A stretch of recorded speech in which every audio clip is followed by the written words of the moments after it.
ساری سچویشن کا علم ہے، اور میں صرف یاد دلانا چاہتا ہوں جو اس وقت کی حکومت ہے اس کو، کہ جب دنیا کے اندر فی لیٹر بیرل کی قیمت میں کمی ہوتی ہے تو آپ رک جاتے ہو. آپ کہتے ہو کہ جتنا ہمارا اسٹاک پڑا ہوا ہے جب تک ہم وہاں تک آئیں اور نئی خریداری کم قیمت میں کریں تو اس کے بعد ہم پیٹرول کی قیمتیں کم کریں گے. لیکن کل جب آپ کی اپنے حکومت کے ذرائع نے یہ کہا کہ ہمارے پاس 28 دن کا فیول موجود ہے، تو آپ نے 70ویں روزے کے، یہ میں خاص بات آپ کو بتانا چاہتا ہوں کہ 70ویں روزے کے اندر عید میں بچ گئے ہیں باقی 13 دن، اور 3 دن آپ عید کے لگا دیں، 13 اور 3 ہو جاتے ہیں 16 دن. آپ کے پاس اس وقت 28 دن کا وہ فیول موجود ہے جو کہ آپ نے پریویس قیمت میں لیا ہوا تھا. تو آپ کو اتنا نہیں ہو سکا کہ آپ کم سے کم ان مزدوروں کی عید خراب نہ کریں.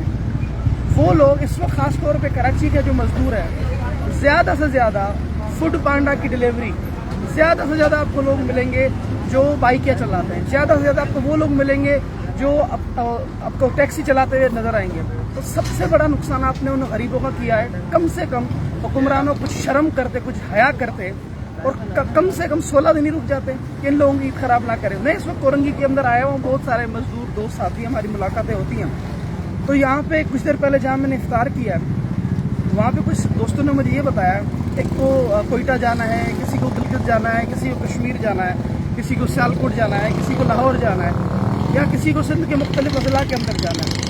تو ان لوگوں نے ہمیں یہ بتایا کہ سر ہمارا کرایہ کوئٹہ کا جو بڑا ہے وہ 2500 روپے ون ٹرپ، ایک بندہ جو ٹکٹ لے رہا ہے وہ صرف بڑھ گیا. تو یہ مزدور لوگ جن کی 2500-3000 روپے کا صرف کرایہ آپ کے پیٹرول کی وجہ سے بڑا ہے، اس کے اندر ان کے بچوں کے کپڑے آ جاتے ہیں. تو ان حکمرانوں کو شرم آنی چاہیے، حیا آنی چاہیے کہ آپ خرب پتی بیٹھے ہوئے ہو. آپ کو 16 دن صبر نہیں ہوا. اس 16 دن میں آپ نے کمایا کس سے ہے؟ آپ نے کسی انڈسٹریل سے نہیں کمایا. آپ کما کس سے رہے ہو؟ عام مزدور جو بیچارہ ٹیکسی چلا، دیکھو امیر بندہ جو لینڈ کروزر چل رہا ہے اس کو کیا فرق پڑتا ہے؟ 50 بڑھ گیا، 55 بڑھ گیا، اس کو تو ٹکے کا فرق نہیں پڑتا. فرق اس کو پڑا ہے میرے بھائی جو موٹر سائیکل چلا رہا ہے، فرق اس کو پڑا ہے جو رکشہ چلا رہا ہے، فرق اس کو پڑا ہے جو اپنی گاڑی بائکیا کے اندر یوز کر رہا ہے اور وہاں جا کے چلا رہا ہے. فرق ان ڈرائیو والوں غریبوں کو پڑا ہے جو بہت زیادہ ڈسٹرب ہے، اور ان سب کی بد دعاؤں کے ساتھ رمضان میں آپ کی شکلوں کے اوپر لعنتیں پڑنے والی ہیں.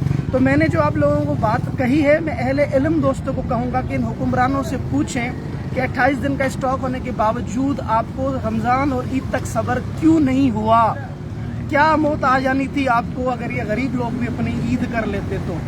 اور دوسری بات یہ ہے کہ جنگ تو بھائی پڑوسی ملک کے اندر چل رہی ہے، ہمارے ہاں تو ملک کے اندر جنگ کا ماحول نہیں ہے. تو کل پیٹرول پمپ کس نے بند کروائے؟ اس کا فائدہ کس نے لیا؟ پیٹرول ایسوسیشن نے لیا. اس کے بعد سرکار لے رہی ہے، اور سب سے زیادہ اس کا جو نقصان اٹھا رہا ہے وہ عام آدمی کراچی کا نقصان اٹھا رہا ہے، بلکہ پورے پاکستان کا اٹھا رہا ہے. تو جہاں پہ ہمیں یہ سکھایا جاتا ہے کہ آپ فزیکلی نہ پہنچ سکیں تو کم سے کم اس درندگی کے خلاف، اس مہنگائی کے خلاف، اس پیٹرول بم کے خلاف سوشل میڈیا پہ اپنی عقل اور اپنی وزڈم کے ساتھ آواز اٹھائیں. اب لوگوں کو شکریہ.